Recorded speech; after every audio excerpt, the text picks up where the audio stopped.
to see any of our past webinars in this series, they are on the new Prosperity Devon YouTube channel. And there is also lots of relevant material to this in our knowledge hub on our website. So feel free to have a look at those. I think we are now able to begin. Hello, Ian. Good to see that you're with us. Our two speakers today are Ian Hutchcroft, who is chair of Plymouth Energy Community. And he is also the marketing manager for Energiesprong, the home retrofit company. That's the Dutch for energy leap. We're very pleased to have you with us. And Tony Greenham, who is the CEO of the Southwest Mutual, which is in the process of becoming Southwest's first regional customer-owned bank. And I'm sure he will tell us more about that when we get to it. But right now, I'm going to hand over to you, Ian, if you would like to start. Sure, thanks, Jill. I'll just share my slides. It's good to see everyone. Apologies, I'm pretty time squeezed today. I have to leave at 1:30. Thanks for letting me go first. I hope you can see those slides. Yep. Great. Okay.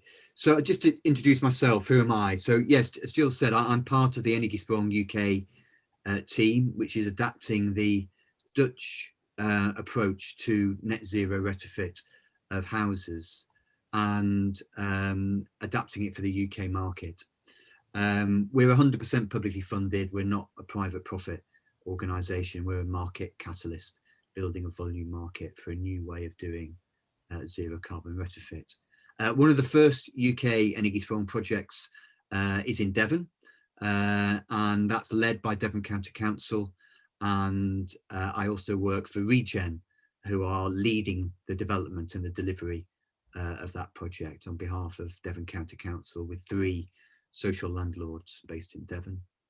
And in a voluntary role, I'm chair of Plymouth Energy Community, which is a charity and a community benefit society delivering a range of sustainable energy projects in the city. And like Jill, I've also been invited to be part of the net zero task force of the Devon Climate Emergency Partnership, and we're developing a Devon Carbon Action Plan. So what I was going to share with you was some thoughts about a zero carbon economy. And first of all, I think it's important when we're thinking about how we're going to achieve a zero carbon economy to identify what is a wish and what is an action. And I think that it's quite easy to identify what we need to do to achieve a zero carbon economy. We need zero carbon housing, we need zero carbon transport, we need zero carbon electricity generation, and we need to be a whole lot more sensible about use of energy and other resources and our impact on the natural world. If we just leave it at that, I think those are wishes and not actions. I think an action which is termed an action, which has the what, but not the how or the where, and most importantly, how much does it cost and who's going to pay for it? That is not an action, it's a wish. So I'm going to talk about a little bit about some examples from Devon and elsewhere about how we can deliver zero carbon with those last bits, the how much does it cost and who pays for it, really clearly identified. Because I think if we're thinking about scaling up to a truly zero carbon economy in the next decade or so, we need to be really clear about how much it's going to cost and how it's going to be paid for. So first of all, I'm going to use the example of Energiesprong. So it's a Dutch developed approach to delivering net zero buildings. The house on the right there is a net zero energy home. It's got guaranteed performance every day. It's warm and comfortable every day. It's got a guaranteed long-term low energy bill, and it's got a guaranteed long-term low maintenance bill. It's all built in a factory through an industry that's working at scale, and it's financed by the long-term guaranteed energy bill and maintenance cost savings. So that's an approach that has really started with the end in mind, the end of delivering zero carbon housing across the country, and paid for not by shaking any magic money trees, but paid for by money that is actually already being spent on energy bills and maintenance costs. It's just not being spent very efficiently. And the Energy Strong business case uses some of the energy bill savings that were being paid to a utility. It uses them to pay the building owner to finance the retrofit investment cost. And this is a different way of thinking about the cost of achieving zero carbon. On the left there is an example. This is an example business case for a particular property. And on the left there, that's not the cost of doing the retrofit. That is the value of the income, the new income, and the savings that are delivered by delivering a net zero retrofit. At the bottom of that bar chart, that Battenberg cake, if you like, at the bottom, the blue is all about the maintenance savings. The green is about various energy related tariffs, and the brown is about the resident paying for comfort rather than paying for energy. So the value of that is £55,000 in this example. That's not a cost, it's a value. You do a zero carbon retrofit and it has a value of £55,000. So if you can get the cost of doing net zero to 55,000, then what is there to stop us doing this at scale? Because it pays for itself. You get a better house, better value, comfortable every day for a lower bill. That second element in the middle there is, what does this look like for the resident? What they're paying before and what they're paying after. So they pay less after than they are before in total. They're getting greater comfort, guaranteed every day, and they're paying less for it. And again, if we can achieve that, what's to stop people doing zero carbon retrofit? And finally, on the right hand side is the net present value calculation of maintaining and powering that property as it is today for the next 30 years, or about doing an energy strong net zero retrofit, where there's a lot of money going in at front on day one of that 30-year net present value calculation. But it's paid back, and actually more than paid back, by the savings and new income that are generated by the retrofit. So the net present value here of the energy strong approach is better than doing nothing to it. So at that point, you think, what's to stop the finance director of the social landlord or whoever owns the building to do this at scale? And this is why business cases, I think, are really important. You know, we need to unlock markets so that we can deliver zero carbon at scale. So my second example of thinking strategically and in a different way about how we achieve zero carbon. This is an example of a local authority, not too far from here, of a local authority that has used its powers and its really, its almost unique position in the finance market. Local authorities can borrow money about as cheap as anybody. And Bristol City Council has borrowed money. It's built wind turbines at Avonmouth, and it's installed a solar farm. And it's done that off a business case that repays that investment with a profit. So it makes profit. So this is the public sector acting like a business, in that it's investing and it's making profit over the long term and repaying that investment. But because it's a local authority and not a business, it isn't giving that profit to its shareholders. It's using that profit to invest in local authority activities, but specifically more zero carbon activities. So that's an example of local authorities being more entrepreneurial. And I think that is a really important route to delivering zero carbon as well. It's the power of the public sector to use its finance, to use its procurement ability as well.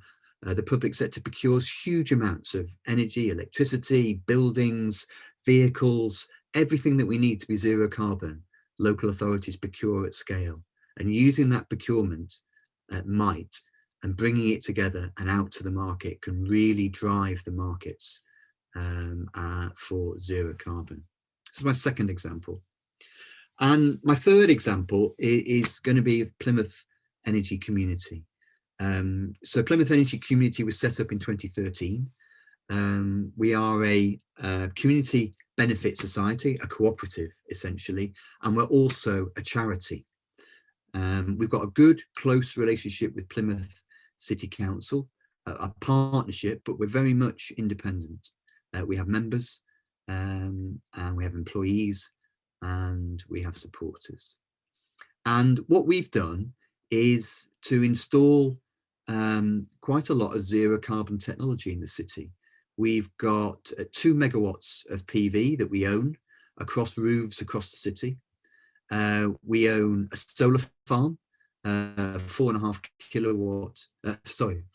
megawatt solar farm, which is profit making, but we own that. It's on what was contaminated land at Early Settle. And we use the profits that that PV generates to deliver sustainable energy activities that are more difficult to fund and certainly difficult to make a profit out of. So we support households across the city, particularly vulnerable households, helping them to reduce their energy bills, get retrofit measures installed in their property. So our business model has been very successful. You know, I said we set up in 2013, but we now turn over £1.5 million a year. We've got 10 full-time employees. We support nearly 3,000 households a year, and we've got over 6 megawatts of installed capacity of PV. So we can pat ourselves on the back and think we've done a good job there. Well, actually, I don't think we have done a good job, not enough of a good job, because the size of our impact on achieving zero carbon in Plymouth is still a very small fraction of what Plymouth needs to do to be a zero carbon city. Our ambition now has to be, how do we get PV on every roof in Plymouth? How do we make every home, every building energy efficient? How do we actually build zero carbon new homes in the city? And actually our next project is a 38 home zero carbon new build property on this land in Plymouth at the moment, one of the first UK projects that's going to be using the energy strong approach for zero carbon new build, financed by the savings that a zero carbon home delivers. So our challenge now is about scale up. How do we take that successful platform of a successful organization that's trading independently, that's making profit and is reinvesting that profit in further zero carbon activity? How do we scale that up? And I think we can scale it up, and with partners such as those we've got in Plymouth and the wider Southwest, I think we can do it. So I'll finish there, but I've just given 3 examples of how a new economy could be developed, specifically focused on delivering zero carbon at scale across our communities. Thank you. Thank you very much, Ian. That is an inspiring series of examples, and we've already got some searching questions appearing in the chat. We've got from Joseph Rose, when you say a truly zero carbon economy, is that taking into consideration the carbon needed to create things like batteries, solar panels, vehicles, etc., and the need to maintain and then replace that kind of tech and infrastructure? Absolutely. Absolutely. You know, zero carbon means zero carbon, doesn't it? I think it's unequivocal that everything that we do, including our zero carbon focused activity, has in itself to be zero carbon. And that's a challenge, but it's not an insurmountable challenge. I think, you know, manufacturing processes that rely on lots of intensive energy at the moment, they are a challenging sector to turn to zero carbon, but it can be done. There are some solutions on the shelves to do that. We just have to get on with it and scale it up. My focus here has been on local action to deliver zero carbon. It's not to say that it can all be done locally, but I'm saying that there are some very practical local things that we can do to turn our wishes for a zero carbon neighbourhood into a reality of zero carbon neighbourhoods through financed actions. That's what I was trying to say. Thank you.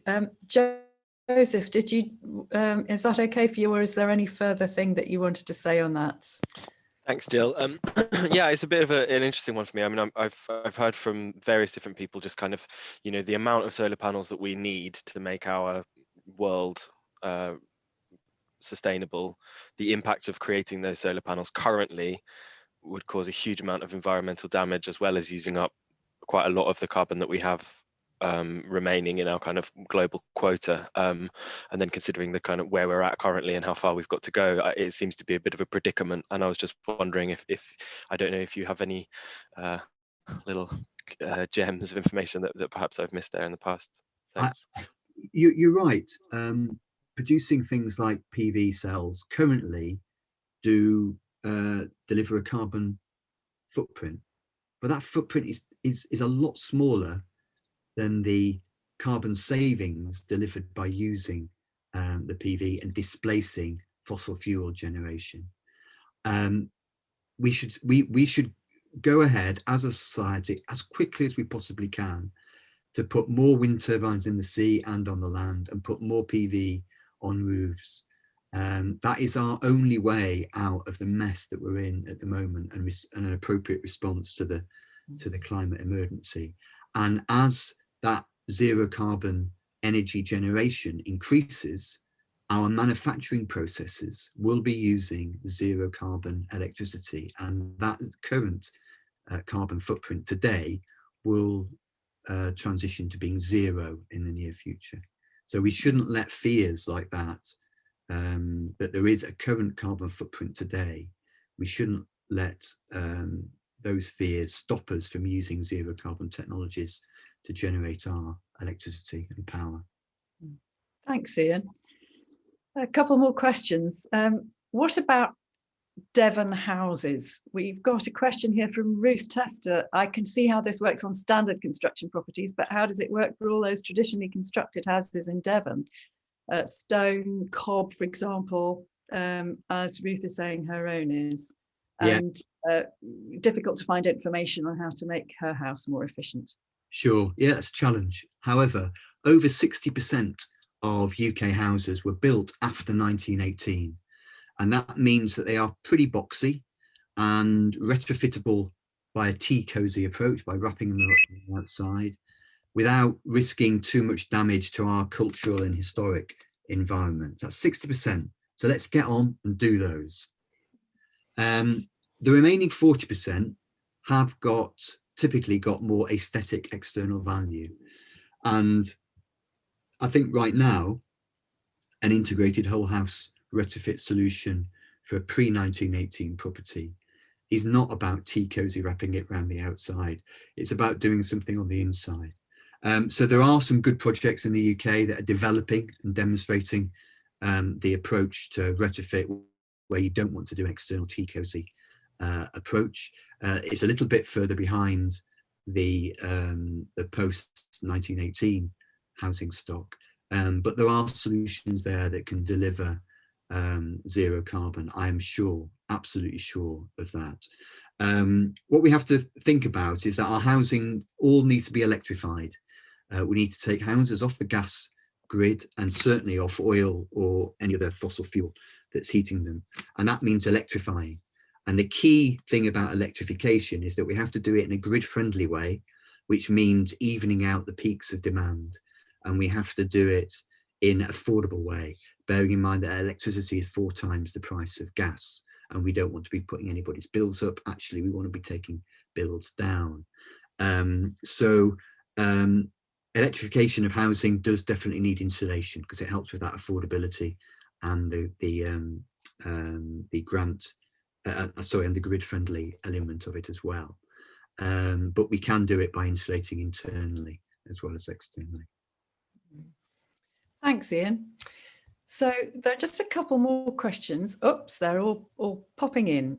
About who can actually do such work. So Polly Frost is asking, I think it's why, isn't it, rather than what? Why aren't all social landlords energy-sprong retrofitting all their housing? You've made such a good business case for it. And if I could just mention also Roxy's question, is it realistic for town councils as well as social landlords to invest in this way? Or is this kind of zero carbon revenue generating investment only in reach for cities with big budgets? So, models for retrofit for old houses are different. Okay. Why aren't all social landlords doing retrofit? Well, you've got to start somewhere, haven't you? And everybody trying to do something new all at once is actually not a very good way of delivering change. You know, we need to start small and get bigger. And there are a good number of social landlords across the UK who are using the energy-sprong approach to retrofit their stock. There's about 15 social landlords now, and that will grow this year and the year beyond. And what we need is to have an industry that can deliver this at scale, cost effectively, with guaranteed high quality performance. And to achieve that, you know, we need factories, we need investment, we need digitized equipment in those factories, and you don't get that overnight. That evolves with a stable growing market, and it doesn't evolve with stop-start pilot projects. It evolves in response to a long runway that an industry can evolve over, a runway over which it can get to a takeoff point of delivering zero carbon retrofit and new build buildings that can be financed by the new income and savings that they deliver. So what we're doing as Energy-Sprong UK is very strategically building that market and supporting the supply chain to come into the market, to deliver the first projects, the prototype projects, then delivering a larger scale, and then delivering a larger scale after that in a continuous, unbroken growth pattern, using some government grant and some EU grant to pump prime that early market, but helping businesses to invest. So this is a very strategic industrial development approach, and that's the sort of big thinking and big approach we need to achieve zero carbon. The reason we're starting with social housing is that it offers a good place to start. It's where some of the people who need warm homes most live, and also social landlords can bring volume into the market in that sort of telegraphed runway, sort of takeoff way that will attract investment from the supply chain. Once companies have proven products and got their costs down and show that it works really well in social housing, then they'll want to increase the longevity and the profitability of their factories by selling products to the privately owned market as well.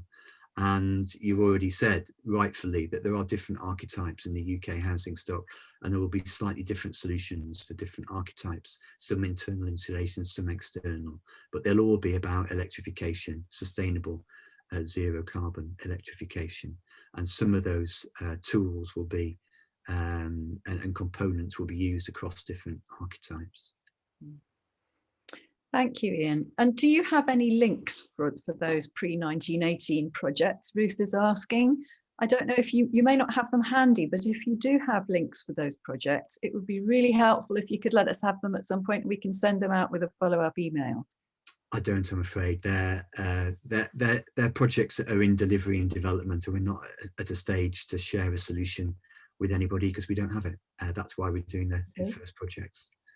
Okay, so then I'm going to have to go now. I'm sorry, I must be in another meeting, but I'm sure you've got my email address, Jill. If you want to share that, by all means, if anybody wants to come back to me, do just drop me a line.